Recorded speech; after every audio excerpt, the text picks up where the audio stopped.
प्रकृति को बचाने का जो आप कार्य कर रहे हैं, इस भूधरा पर आप जैसे महान भाव का हार्दिक स्वागत अभिनंदन वंदन है। हर गली अच्छी लगी, हर एक घर अच्छा लगा मुझे। आप आए इस पुरस्कार समारोह में तो ये आयोजन भी अच्छा लगा मुझे, ये आयोजन भी अच्छा लगा मुझे।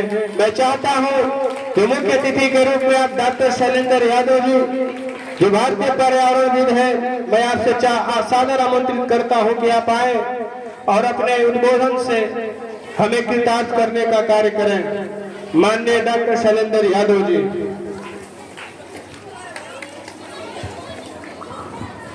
हेलो, आप सभी के स्नेह अपनापन से मेरा हृदय बहुत ही ज्यादा अभिभूत है। सम्मानित मंच एवं यहाँ उपस्थित सभी प्रबुद्धजन वर्ग, प्यारे बच्चों, उनके अभिभावकों, मैं आप सबका हृदय की गहराइयों से स्वागत वंदन अभिनंदन करता हूँ। संसार का सच्चा सुख साधनों में नहीं साधना में है, और जीवन की सर्वश्रेष्ठ उपलब्धियां तब प्राप्त होती हैं जब हम निजी सुविधा से ऊपर उठकर जगत कल्याण के लिए एक श्रेष्ठ संकल्प साधते हैं। अगर गौतम बुद्ध राजा होते तो शासकों के क्रम में इतिहास के पन्नों में उनका नाम होता। और जब हमारे मनों में यह भाव है कि पाया जग से जितना अब तक और अभी मैं जितना पाऊं, मनोकामना है या मेरी कुछ से अधिक कहीं दे जाऊं, यह भावना जिस दिन हमारे अंदर आ जाएगी, हमारे जीवन का उद्देश्य, हमारे जीवन की सार्थकता का हमें पालन करने में कोई समस्या नहीं होगी। मैं धन्यवाद देता हूं सत्यम जी का, मैं धन्यवाद देता हूं डॉक्टर शरद पवार जी का, मैं शुक्रगुजार हूं सलमान घोषवी जी का जो इतने बड़े शायर हैं। अभी कल ही के प्रोग्राम में माननीय ऊर्जा मंत्री अरविंद शर्मा जी जब इनके गाने को सुने, इनके बातों को सुने तो मंच पे बुला के इनको गले लगाया। मैं शुक्रगुजार हूं अपने मार्गदर्शक आदरणीय पंकज भैया का, मैं शुक्रगुजार हूं नकुल यादव जी का कि जो हर सुख दुख के कार्यक्रम में शरीक होते हैं। बच्चों, बातें तो बहुत मुझे करनी है और मैं अपने बारे में बताना चाहता हूं। मैं बड़े अच्छे परिवार से था। जीवन मेरा हर लोगों की तरह विलासिता में गुजर रहा था। 24 साल की उम्र में मैं नौकरी पा गया। पिताजी भी हमारे डीपीएसपी थे, बाबा भी हमारे मतलब पीएससी में बहुत बड़े पद पर थे। बस जीवन का उद्देश्य मेरा यही था कि बढ़िया मेरे पास गाड़ी हो जाए, बढ़िया एक घर हो जाए, देश विदेश घूमूं। लेकिन ईश्वर की कृपा से जब कोरोना महामारी आई, जब मैंने देखा कि प्रकृति से जो चीजें हमें मुफ्त मिल रही हैं, जो जल है, जो जंगल है, जो जमीन है, जो वायु है, उसकी हम कीमत नहीं समझते हैं। कहा भी गया है कि दुनिया जिसे कहते हैं जादू का खिलौना, जो मिल जाए मिट्टी जो ना मिले सोना। उस समय ऑक्सीजन के अभाव में लोग जब अपना दम तोड़ रहे थे, तब हमें पता चला कि पेड़ पौधे हमें क्या देते हैं। उसी समय 5 सितंबर 2020 शिक्षक दिवस को मैंने एक संकल्प लिया कि जीवन में जब तक मैं जिंदा रहूंगा, जो मेरा वेतन है उसका 5% प्रकृति पर्यावरण पे खर्च करूंगा। और वो कार्य मैंने शुरू किया। आज वो अभियान 1222 दिन हो गया और मैं सही बता रहा हूं कि अब मुझे जीवन में जो चीज मिली है, शायद कोई पद रहता तो मुझे नहीं मिलता। बच्चों का कार्यक्रम होता है, मैं जरूर शरीक होता हूं। 1000 से ज्यादा विद्यालयों पे जा चुका हूं मैं। और सही बताऊं कि जो चीज जिसके पास रहेगी वही वो चीज बांटता है। तो प्रकृति पर्यावरण को बचाने की जिम्मेदारी हम सबकी है। आप जैसलमेर में जाइए तो वहां कहा जाता है खसम भले मर जावे घड़ा न फूट पावे। मतलब पानी की क्या कीमत होती है। एक दिन हॉस्पिटल में आप भर्ती हो जाइए, ऑक्सीजन का बिल हजारों रुपए में आता है, लेकिन जो पेड़ पौधे हमें मुफ्त में देते हैं उनकी हम कीमत नहीं समझते हैं। पढ़े लिखे लोग क्या कर रहे हैं, बड़े बड़े पार्टियों में सैकड़ों प्रकार के व्यंजन बसते हैं, लोग चखते हैं और छोड़ देते हैं। ये नहीं सोचते हैं कि 1 किलो चावल बनने में 3500 पानी लीटर लगता है। 1 किलो गेहूं जब हमारे थाली में आता है, उससे आटा बनता है, तो लगभग 1500 से 2000 लीटर पानी लगता है। विश्व की 70% जनसंख्या हमारे पास है, क्षेत्रफल मात्र 2.4% है, पानी हमारे देश में मात्र 4% है। तो हम जिस पानी का, जिन संसाधनों का उपयोग कर रहे हैं, अपने आगे आने वाली पीढ़ियों से कर रहे हैं। संसार में सबसे ज्यादा भूगर्भ जल का उपयोग हम कर रहे हैं। एक व्यक्ति पे 428 पेड़ होना चाहिए, लेकिन हमारे देश में मात्र 26 पेड़ है, जिसकी वजह से तमाम बीमारियां बढ़ती जा रही हैं।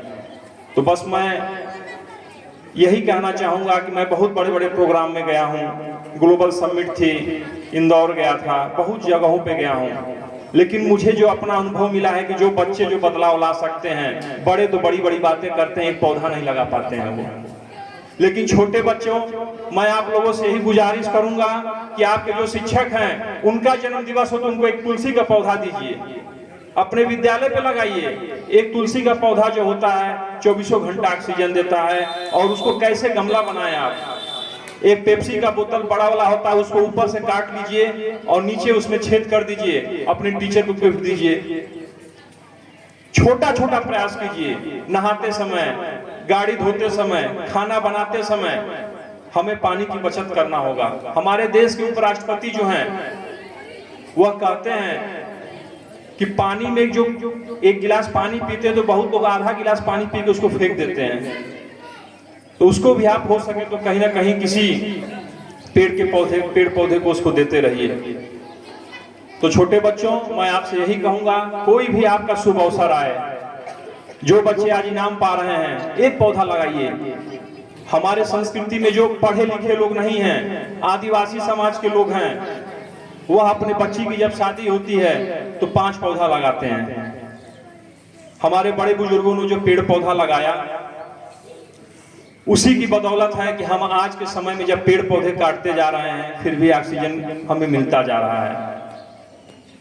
एक कहानी मैं सुनाता हूं छोटी सी, उसकी बात को समाप्त करूंगा।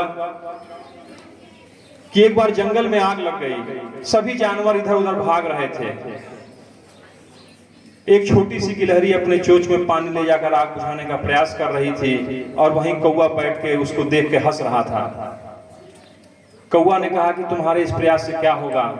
तो गिलहरी ने, गौरैया ने कहा कि जब जंगल का इतिहास लिखा जाएगा तो मेरा नाम आग बुझाने वालों में होगा, न कि तमाशा देखने वालों में। आज पूरे विश्व में आप देख लीजिए, तापमान बढ़ता जा रहा है। जो ये मौसम का ये चक्र है, मार्च में देखिए जाड़ा जा नहीं रहा है, गर्मी आ नहीं रही है, बरसात का रात मैं भी हूँ, मजा ले रही है।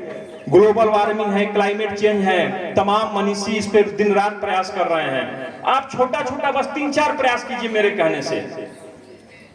पहला प्रयास ये कीजिए, आपके घर का कोई भी बाजार जाए तो उससे कहिए कि आप झोला लेके जाइए, क्योंकि जब प्लास्टिक में हम सामान लेके आते हैं, वो प्लास्टिक जब बाहर फेंकते हैं तो खेतों में मिल जाता है, नालियों में मिल जाता है, और बिखर के हमारे वायुमंडल में मिलता है, हमें सांस लेते हैं और हमें सांस की बीमारी होती है। एक छोटा सा प्रयास कीजिए, एक झोला रखिए, बाजार जाइए, उसमें सामान लेके आइए। पाप भी नहीं लगेगा, क्योंकि उसमें हम लोग घर का बहुत सामान फेंक देते हैं और जंगली जानवर, चाहे जो भी गाय भैंस है, उसको खा लेती हैं, कुत्ते खा लेते हैं, उनके पेट में चला जाता है। दूसरा काम ये कीजिए, जब उपयोग न हो तो बिजली के पंखों को, बल्ब को हमको स्वयं बंद कर देना चाहिए। तीसरा काम, नहाते समय, ब्रश करते समय हमें सोचना होगा हमें कितना पानी उपयोग कर रहे हैं, क्योंकि प्रकृति द्वारा आपको मालूम होना चाहिए पृथ्वी पे 71% पानी है, लेकिन 97% पानी जो है समुद्रों में है। 2.4% पानी उत्तरी ध्रुव दक्षिणी ध्रुव में है। 0.60% पानी बस पीने योग्य है। और मैं पहले ही बताया कि हमारे देश की जनसंख्या 17% है, पशुधन आबादी 18% है। हम जो भी कुछ कर रहे हैं वो आने वाली पीढ़ियों से ले रहे हैं। अगर हमारा जल, जंगल, जमीन, वायु अगर सुरक्षित नहीं रहेंगे तो हम क्या अपने आने वाली पीढ़ियों को देंगे? कहा भी गया है कि no matter how much wealth, education and money we have, our children can not live well unless we restore soil, air and water, conscious plant only with the forward. अगर हमारे पास कितनी भी धन संपदा रहे, अगर हमारा पर्यावरण प्रकृति सुरक्षित नहीं है तो हम कुछ नहीं कर सकते हैं। और मैं बच्चों से ये कहूँगा कि आप लोग मोबाइल का उपयोग न कीजिए। गार्जियनों से मैं कहूँगा कि बच्चों को अपने मोबाइल को कम से कम उपयोग करने के लिए दीजिए, क्योंकि मोबाइल हमारे सोच को, हमारे विचार को बदल देता है और इस संसार में सबसे बड़ा परिवर्तन एक विचार ही लाता है। हम जानते तो बहुत कुछ हैं लेकिन मानते कहाँ हैं। और दूसरी बात, हम बच्चों से कहते हैं कि पढ़ने का टाइम टेबल बनाओ, खेलने का टाइम टेबल बनाओ। मैं तो कहता हूँ खेलने का, कूदने का टाइम टेबल बनाना चाहिए। विद्यार्थी जीवन में पढ़ने का क्या टाइम टेबल होना चाहिए? जब समय मिले तब पढ़िए। विद्यार्थी का मतलब क्या है? जो विद्या का अर्थ समझे। और सबसे बड़ी बात है कि आप ये जीवन मत सोचिए कि मैं आईएएस बनूंगा, पीसीएस बनूंगा, कलेक्टर बनूंगा। भगत सिंह जब उनको फांसी दी जा रही थी उस दिन वो अध्ययन कर रहे थे। दूसरी बात, चंद्रशेखर आजाद जब उस समय पूरे देश का खजाना उनके पास था, उनके माता पिता एक समय खाना खाते थे, एक समय खाना नहीं खा पाते थे और उसकी बदौलत हमारा देश आजाद हुआ। आजकल देखिए हम लोग क्या कर रहे हैं। इतिहास के पन्नों में बेटा अगर किसी को अपना नाम दर्ज कराना है तो आपको त्याग करना पड़ेगा। डॉक्टर एपीजे अब्दुल कलाम का हम नाम क्यों लेते हैं? उनके खाते में 5,000 रुपए भी नहीं था। तो जो संघर्ष करेगा, जो त्याग करेगा, उसी को इतिहास में एक स्थान मिलेगा। और हम सब तो प्रभु की संतान हैं। हम क्यों सोचे कि हम क्या करें? सब में एक शक्ति है और महापुरुषों को हम जानते तो हैं, विचारों को जानते हैं लेकिन विचारों को नहीं मानते हैं। बातें तो बहुत ढेर सारी हैं। बस मैं ये कहूंगा कि प्रतियोगिता परीक्षा में जो सफल हुए उनको बधाई है और जो असफल है उनको मैं यही कहूंगा कि असफलता एक चुनौती है, इसे स्वीकार करो। क्या कमी रह गई देखो और सुधार करो। जब तक सफल ना हो नींद चैन को त्यागो। संघर्ष का मैदान छोड़कर मत भागो। कुछ किए बिना ही जय जयकार नहीं होती। कोशिश करने वालों की कभी हार नहीं होती। कोशिश करने वालों की कभी हार नहीं होती। चूंकि आप लोग छोटे मोटे बच्चे हो, प्यारे बच्चे हो और आप ही इस देश के भावी कर्णधार हैं। आप लोगों के ऊपर ढेर सारी जिम्मेदारियां हैं। हमारे शहीदों का सपना क्या था जो उन्होंने देश को आजाद कराया था? संविधान। और संविधान के जो मूल कर्तव्य है सर, उसमें भी अनुच्छेद 51 में लिखा है कि जब तक हम अपने प्रकृति पर्यावरण को संरक्षित नहीं रख पाएंगे, यह सबका एक नैतिक कर्तव्य और दायित्व है। तो इसमें हम सबको एक दूसरे का सहयोग करना है। और इन्हीं सब बातों के साथ मैं अपनी बातों को समाप्त करता हूँ कि आए हो किरदार निभाने जमीन पे तो कुछ ऐसा कर जाओ कि जमाना मिसाल दे। जय हिंद, जय भारत।